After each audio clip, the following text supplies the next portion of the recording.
আপনার ফোন কি দ্রুত গরম হচ্ছে? তবে চিন্তা করবেন না। আজকে আমি আপনাকে ভিডিওতে দেখাবো যে কিভাবে 1 মিনিটে আপনি সেই ফোনটাকে আপনি কিন্তু ঠান্ডা করতে পারবেন। আপনার ফোনটাকে আপনি কিন্তু বরফের মতো ঠান্ডা করতে পারবেন। অবাক হচ্ছেন? কিভাবে করবেন? সম্পূর্ণ ভিডিও স্টেপ বাই স্টেপ আলোচনা করব। ভিডিও ভালো লাগলে অবশ্যই চ্যানেলটাকে সাবস্ক্রাইব করে পাশের বেল আইকন নোটিফিকেশনটা অবশ্যই অল করে রাখবেন। যেভাবে গরমের তাপমাত্রা বাড়ছে, আপনার ফোনটাও কিন্তু ততটাই গরম হতে থাকবে। এর ফলে কি হবে? মোবাইল ব্লাস্ট হওয়ার খুব ঝুঁকিপূর্ণ থাকে।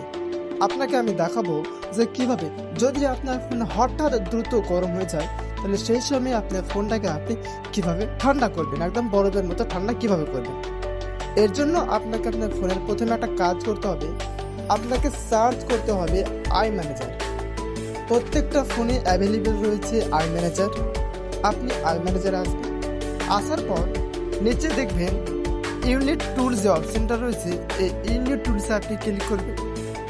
এখানে ক্লিক করানোর পর এই যে ফোন কুলিং অপশনটা রয়েছে, এই ফোন কুলিংকে আপনি ক্লিক করবেন। তারপরে আপনার ফোনের যে কুলিংটার তাপমাত্রাটা সেখানে দেখাবে। এখানে আপনি কি করবেন?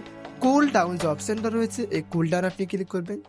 তারপরে আপনার ফোনের যে তাপমাত্রাটা রয়েছে সেই তাপমাত্রাটা এখানে দেখাবে। তারপরে আপনার যে 60 সেকেন্ডের মধ্যে আপনার তাপমাত্রা যে ফোনটা রয়েছে সেটা আস্তে আস্তে ঠান্ডা হতে থাকবে। আমাদের আর 1 সেকেন্ডের মাঝে এবার আপনি কি করবেন?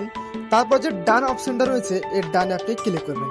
আপনার ফোনটা অনেকটাই ঠান্ডা হয়ে গেছে, আর সেটা আপনি প্রমাণ দেখতে পারবেন আপনি নিজে যখন ট্রাই করবেন। এরপরে যদি আপনার এই টুলটা যদি কাজ না করে, তাহলে আপনি কি করবেন? আপনার ফোনটাকে আপনি 10 সেকেন্ডের জন্য আপনার ফোনটা আপনি সুইচ অফ করবেন 10 মিনিটের জন্য। সুইচ অফ করার ফলে কি হয়? আপনার ব্যাকগ্রাউন্ড ডাটা সবকিছু বন্ধ থাকে। বন্ধ থাকার ফলে আপনার ফোনটা দ্রুত ঠান্ডা হয়ে থাকে। ভিডিও পর্যন্ত। ভিডিও ভালো লাগলে অবশ্যই চ্যানেলটাকে সাবস্ক্রাইব করে পাশের বেল আইকন নোটিফিকেশন অবশ্যই অন করে রাখবেন।